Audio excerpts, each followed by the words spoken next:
folks, and welcome to another episode of You Dig?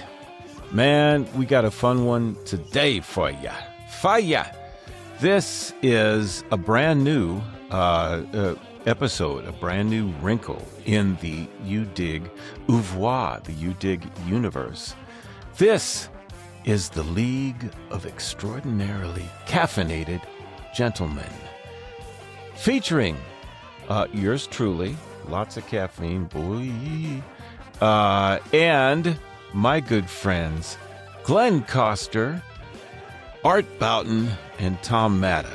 Glenn Kostur, former Barry saxophone and sometimes trumpet player, and composer with Maynard Ferguson's band, Big Bop Nouveau.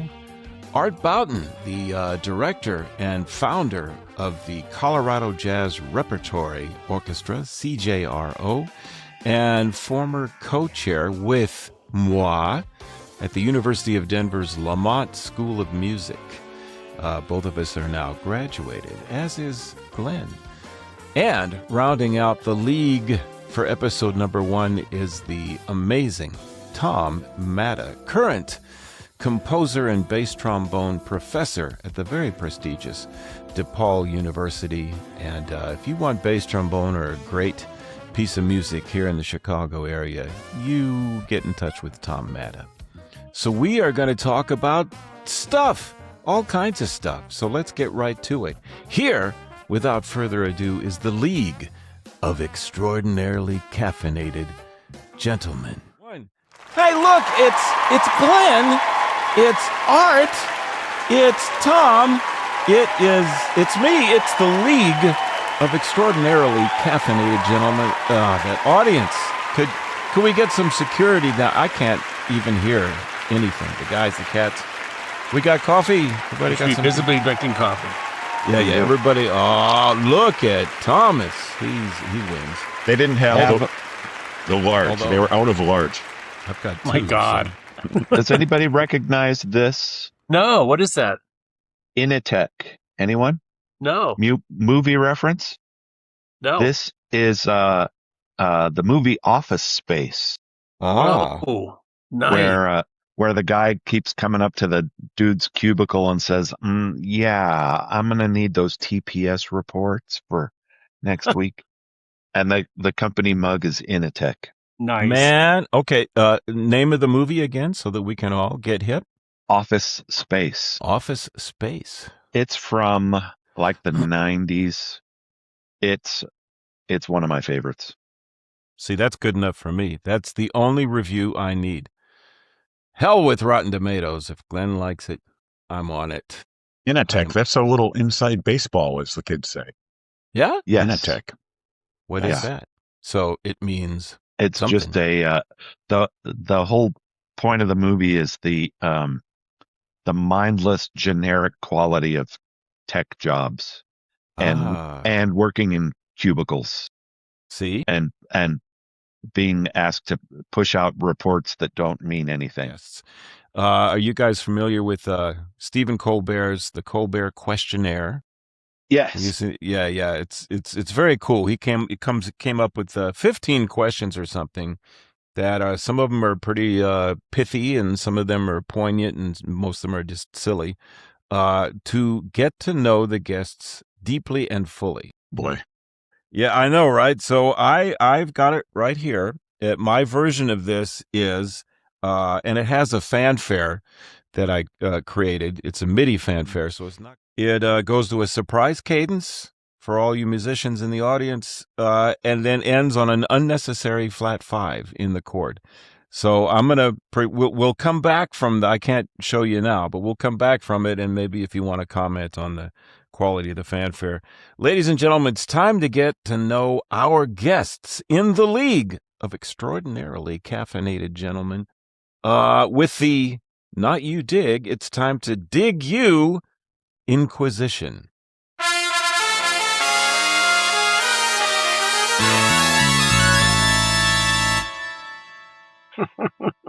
And here's the fanfare. No one expects the Dig You Inquisition. Nobody expects that. Oh, and how about that fanfare, guys? Huh? That was tremendous. Breathtaking. Killing. Copeland-esque. Oh, my man. Bless you profusely. All right, we start with Art. I've got names with each. There's 7 questions, 7 cues to heaven right here. Art, who is your favorite superhero? Now, this could be movies, comic books. This could be somebody you know. What do you got? Favorite superhero? I don't go in that world. You're the one that lives in Star Trek and Star Wars. What are you talking about? I have no idea what you're. So you got. Well, so who's a hero then? Take the super off. Doesn't have to be like Superman or It's the actually Flash. a good question. Okay, when I was teaching, I'd say you want to have some kind of role model. I'll go with role model, and for me, it's Bob Mintzer. Somebody who's a great player in a lot of different styles with just tons of integrity. So I would probably go with somebody like that. Bob Mintzer, you mean the most recent guest on You Dig? Bob I didn't Mintzer? even know that. That's yeah. I'll send you the link. He was right before us.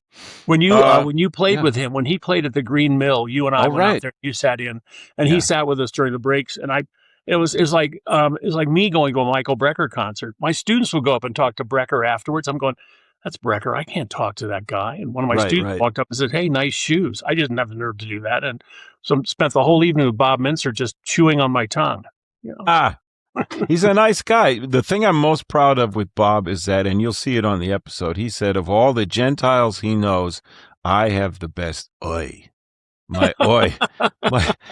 And right before I brought that up to him and said, that was the greatest compliment of my life, I had just naturally said, oi, well, I don't know. And he liked it. All right, Tom, favorite sports team or athlete? What's your favorite team? We don't know this about Tom. Well, that's very interesting. I almost gave up watching the NFL a year ago for the 12th time because of of my Minnesota Vikings. And before they joined the NFL and they were in the, remember when before our time, the NFC and AFC were 2 different leagues, right? The Vikings were like world champions 4 times before the NFL was created. And then, like when I come along, in other words, I'm as old as the Super Bowl, by the way. Really? I turned 60 in this year, and it's 60 years old. The Village Vanguard is 60 years old. The band, I'm sorry. It's that Mel band, as I think of it. But that's pretty good. Michael Jordan and I have the same birthday. Get out. And I do believe the same amount of air when you go for the hoop. Yeah. That's... So, it seems like an easy answer, but Fran Tarkenton. Oh, look at that. Now, the great what if. He didn't turn into be his legacy is probably going to be like doing infomercials for insurance or something at the end of his life or end of his career. But what a quarterback running around. Like I just found that exceptional. And we don't talk about him really anymore in the modern day of football. And it was only the 70s when he played. Right. He was terrific. But it runs hand in hand with, or neck and neck with, Butch Weiniger. You know who Butch Weiniger is? Well, that name I don't know. He was a Minnesota Twins catcher who he was a Twin until he replaced Thurman Munson, a New York Yankees catcher who got killed in a plane crash. I think it was a plane crash. And Butch Weiniger was torn away from us because that was my first lesson in money and sports. A sad lesson. Then shortly after that, Rod Carew went to the California Angels. Anyway. See, now how many of you guys knew that Tom was this deep in sports? Butch Weiniger, Rod Carew. That's a deep cut. Glenn, what is this is not your favorite necessarily, but your go-to, a recording that you just have to keep coming back to again and again? What's your go-to recording? Oh, I would say it is Hank Mobley Soul Station. Very good. Yeah. And it's for a number of reasons. Hank is such a beautiful player. He got tagged with the label, I think, from Leonard Feather as being the middleweight champion of the tenor saxophone. Oh, Not fair. Not fair. Which people at the time thought that was an insult. Right. But because at the same time that Hank was recording those great Blue Note records, John Coltrane and Sonny Rollins were like the heavyweight champions. But I believe that that Leonard Feather did mean it as a compliment, in that, we talk about heavyweight boxing champions, but that doesn't mean that Sugar Ray Leonard was a lesser boxer, even though being the middleweight champion. But and Hank's records can be a little bit hit and miss, but Soul Station, he is on the money. And the rhythm section of Wynton Kelly, Paul Chambers, and Art Blakey. Yep. As opposed to, you might think Wynton Kelly, Paul Chambers, and Jimmy Cobb or Philly Joe or somebody like that. But it's a different feel with Art Blakey. And the reason it's a go-to record for me is partly because Hank sounds so good on that record, but also because every solo on that record just feels perfect. Yep. Mm-hmm. That's for trombone players out there. I highly recommend Hank's solos on that recording. Yeah. And there are, I have this experience when I listen to Soul Station where I listen to phrase after phrase in these solos and I think, yeah, there's no possible phrase that could have been played that would have been better than that. That phrase was inevitable because it was so good. Yeah. And the first time I experienced that thought was years ago, listening to some Dexter Gordon solos. And then I went to a talk. This would have been in the early 90s in Chicago. And there was a composer in residence for the Chicago Symphony, a woman named Shulamit Ron. And I went to a talk of hers at the University of Chicago, and she described that exact feeling listening to early Beethoven string quartets. Oh. As a composer, she listened to these quartets and she's like, they just sound perfect. And like there was nothing that could have been written in that space that could have been better. That those phrases and those lines were just inevitable. And so Hank Mobley Soul Station, front to back, perfect jazz record. I'm with you on that. And I don't know about the rest of the listeners, but for me, that was scintillating in its scope, that discussion by Glenn. Where could I get more of Glenn Kostur talking about music? Maybe on the radio somewhere. Where could I? Yes. Friday afternoons. Yeah. Noon to 1:30 Mountain Time, which would be 1 to 2:30 for you Central guys. At KUNM, that's K University of New Mexico.org. Look it up. Ask cool, for I didn't it by name. And that's very cool. Ask Streaming. for it by name. Hey, speaking of streaming, this is going to be 2 episodes and after hours. We're only on number 4. Art, what is streaming at Castle Bouton? What, you and Jacinda, what are you guys watching? Oh, you mean watching? Yeah, streaming. What's on your TV playlist? We're watching Shrinking. I think Shrinking is great. I haven't seen that yet. That's Harrison Ford and right. It's funny, and it's there's some more meat on the bone for that. We're just, these are standard answers. We're watching The Pit. I'm liking that a lot. Now that I've been watching, I'm squeamish. I was telling Carrie, in fact, I saw Carrie the other day. That's Tom's better half, as it were. And you guys haven't seen Pitt yet, and she is in the medical world, so she's waiting to see it, I think. But well, the last episode was just bloody as hell. I mean, they'll show anything on that. They will. Yeah, and I many times am eating while this is happening. I can't do it. It's I can't look at it. It's that's great stuff, though. And now, see, the ulterior motive of the Dig You Inquisition is learning about stuff to watch. So I got to check out Shrinking. And Shrinking with Harrison Ford. Harrison Ford is just leaning so hard into being Harrison Ford. Right. Oh, great. Exactly. Just like taciturn and grumpy, and it's awesome. A little bit anti-Semitic, a little more than he was last time.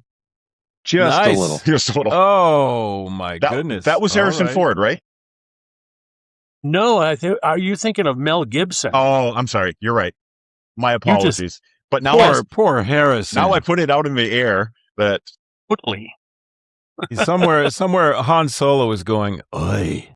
I think Harrison Ford is pro-Semitic. Pro-Semitic. Yeah. That's nice. But very grumpy. We can agree on that. Oh, yes, sure. Totally. He's grumpy. Yeah. Thomas, your favorite ice cream brand and flavor? Maybe just flavor, maybe just brand. Well, Steve. Yes. Glenn, maybe you know this as well. Art, you probably don't know this. I have a nickname that is Pops.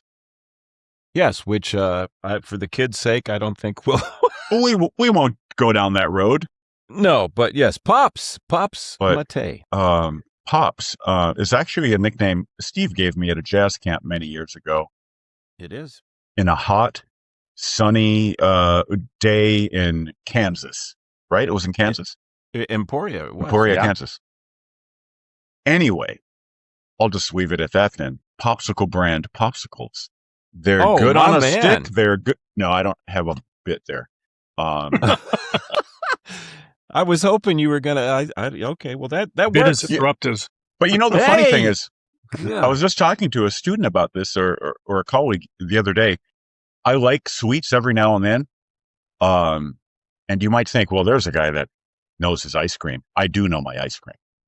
Yes. Never pass up a bowl of ice cream, but I'd much rather have a bowl of mashed potatoes. Oh, I'd much rather have the savory than the sweet. But Deborah, my better half, Miss Deborah, a member of the Wiest pack, Deborah, Steve, and Phoebe, makes mashed potatoes that has all these other things like garlic and boy, it's good. It's a whole nother level of mashed potato, I got to tell you. Well, the mashed potato is just a vessel for butter. It's a vehicle, right? Aren't we all? Aren't we all? Delivery really? system. At the end of the day, the butter delivery system. Yes. I think there's an episode of one of the Anthony Bourdain shows, which I bow and I miss Anthony so much. His shows were great, where he shows the proper technique, I think, for making the French whipped mashed potato, where essentially he lets out the big secret of the restaurant world. It's equal part butter and potato. Oh my! And it's just about whipping and whipping until it holds it, right? And it makes you rethink your life. Whipping and whipping until it holds it. That's a memoir. That's words to live by. That's oh my gosh. Glenn, yes. We've got two more. Favorite season of the year? Whatever season is next. Oh, Glenn. Hearts will come across the screen. I would say I'm going to go with spring. Spring. That's a hopeful season. Why yeah. And I think it's a hopeful season, a season of renewal, celebrating the surviving of another winter. Ooh. I like it. This is uplifting, and it seamlessly segues into Art, who gets number 7, the final one, maybe the silliest of all. Art Bouton, what is the meaning of life? Oh my God.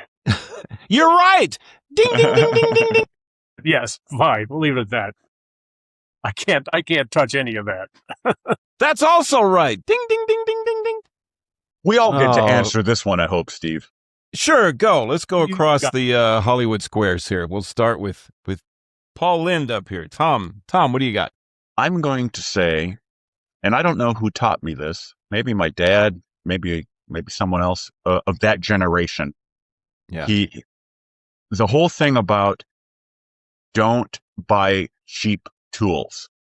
Ooh. Yeah, that's good. And as if on cue, can I show you my tool? Oh, please. I'm going to show you the business end first. Oh, all right now. I'll put some funky music in the background. Can you see this device right here? Yeah. I'm going to hold it against my, what do you call it? My pate? My head? Oh, yeah. Nice. Now, on the other end, out of screen, I'm turning a dial. And you can probably barely see. Mandrel? It's for fixing trombone slides. Oh, look at this. Oh, it expands so you can pull the dents out. That's exactly right. And years ago, when I first thought about getting one of those, there's one particular tool supplier in Michigan. I think they're called Ferrees Tools, Ferrees. Yes. And you had to have like a retail license to buy tools from them. It was business to business only, but now they're on the internet and they're selling tools. This is about $150. So I bought the tenor trombone one because I thought I have a bunch of tenor trombones, slides that I could practice on before I go to the big bore. And it works. It's amazing. This is polished steel. You put a little, like any kind of petroleum or oil down the slide so you don't scratch it. But Tom, you are celebrating our birthright as apes who learned to use tools. Well, I have a funny thing to add to that, if I may. Yeah. Steve knows me as a dog owner. I would take there was a long period of time when I'd take both dogs to the dog park, and this is not like a city dog park where you stand around. This is a 30 or 40 acre hilly dog park where you can hike around, and there's just lots of stuff to do. And because I would do this in the morning before I went to school, I became one of the dog park ladies. There was very few men there at 8 o'clock in the morning. I strolled around the same group of ladies, and one of them, her name was Jerry Ferree. And we talked more and more, and her husband was the owner of Ferree's instruments. So wow. So she would, just as, hey, Art, what do you want? I said, well, I could use some new screwdrivers. But this pile of screwdrivers would show up. No. Wow. Yeah. Nice. Wow. That's impressive. We've really hit on something here. Glenn, anything to add to the meaning of life, or have we got it? Yeah, I would. I remember years ago on the David Letterman show, pop rock musician Warren Zevon. Yeah. He was a frequent guest, and he would even sub for Paul Schaefer on the show. Wow. Warren Zevon, biggest hit was probably Werewolves of London. Yep. Back in the day. Yep. And Warren Zevon had stage 4 cancer of some type and was getting pretty close to checking out. And David Letterman did an entire episode where Warren Zevon was the only guest. Wow. And it was kind of a long form interview with Warren Zevon, and Dave asked him, as you are looking at your life coming to a close, is there anything that this has taught you? And Warren Zevon's response was, enjoy every sandwich. I like it. It's really good. And it's like, and at first it seems kind of flippant, and then you start to think about how many sandwiches you've consumed in your life that you didn't really even think about. Right. It's sort of imploring people to be mindful. It's good. And so I think that the meaning of life is to pursue mindfulness. Oh, my man. You know, Steve, this just comes as a quick aside because you should do an entire show of how jazz musicians talk about really serious, important life events. Right. And I'm reminded of Frank Mantooth speaking about the cancer that Rich Madison had. So he's calling Rich Madison Zippy the Pinhead. So that becomes Pin. And so now Frank's line is, well, Pin's on the out chorus. You know? Now we've all heard. I heard him say your that. Your audience would go, what the hell? I know the secret language of jazz bows, the language of the jazz artist is that could be a whole show for sure. You know what? We'll keep it in reserve because this on the league's thumbnail for the YouTube video for You Dig is number 1. So it seems to say there'll be more of these, and I do hope there will be. I think you could do an entire podcast episode on whether or not, to piggyback on Glenn's great story, is the hot dog a sandwich? Yeah, especially coming from Chicago. Right? Then ketchup, no mustard, no mustard. Is deep dish a pizza? Oh. That could be another one. A whole episode, and we'd have to bring in our buddy Tim Kaufman, but me and Tom and Tim are, what do we call ourselves? We had a name. We're looking for the best hot dogs in Chicago. We had a good name. I'll edit. It's more about the work, Steve. Yes, it is. So we're on a quest. We're questing for the greatest. And we've been to a couple of good ones. Can I give you my favorite David Letterman moment? What do you got? And he had hundreds of them. And I kind of gave up on the late night TV after his show went off the air, in all honesty, because it was just the conduit to late night for me. Yeah. And anyway, on the early, I think it was the NBC version of it. Morning version? The morning for the a while, evening version when he was after Carson. Mm-hmm. Right. And it was a kind of a scamp set, but it was Paul Schaefer over there and Will Lee and the guys. And he came out and he spoke. He had these non sequiturs. And he just said, I was thinking about this. There's nothing you can do to diminish the size of your head. You can lose weight. You can have a breast augmentation. You can even have a shin implant. He was talking about all the things people would do. Wow. But there's nothing you can do, Paul, to diminish the size of your head. Okay, so the bit goes on. He brings on a guest, and he does another one of his little intercessions. And a Dave. Oh, what is it, Paul? And they pan to Paul. And Paul is on the microphone, how he used to hold it, like, Dave, the band and I got together, and we've all decided. Yeah, what is it, Paul? We'd all like a little head. Hey-o! Hi-yo! We'll keep that in. I'll do a little square that says warning, blue bit approaching. Blue bit. You can take this part out just because it's not all that interesting. But Steve, you mentioned the David Letterman morning show. Yeah.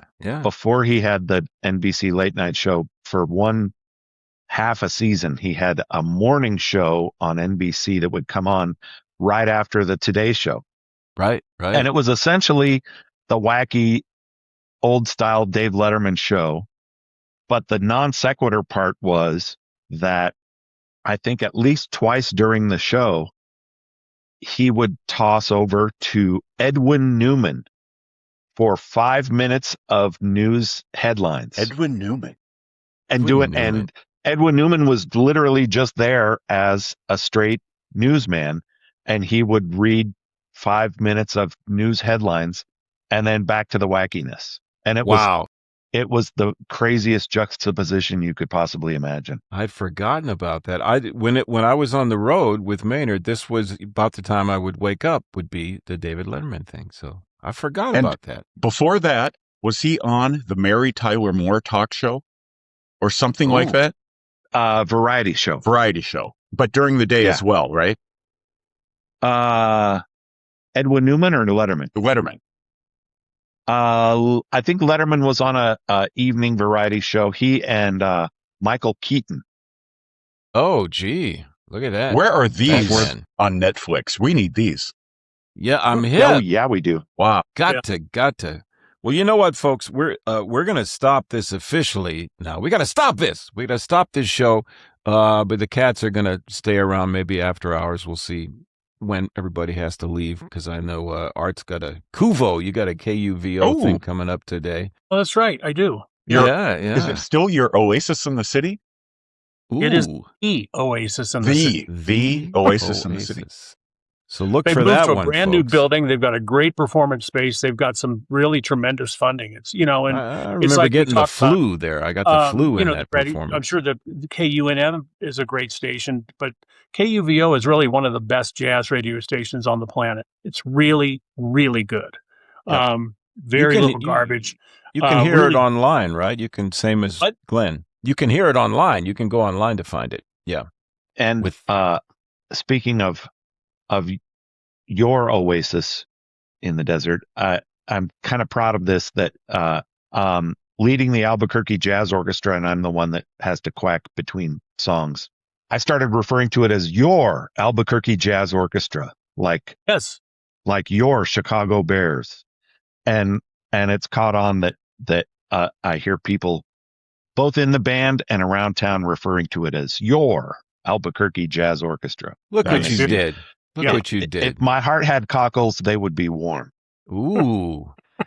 This is a great place to wrap it up, folks, with the warming of the cockles, not to be confused with Tom's blue bit. How about this, man? Tom Matta, Glenn Kostur, Art Bouton, the League of Extraordinarily Caffeinated. Gentlemen, episode 1, we'll do more. Gentlemen. Raise a toast to the gentlemen. The League is now adjourned. Much love to everybody. Well, sir, the League has met. The League has adjourned, and it was deemed good. Man, what a great time, huh?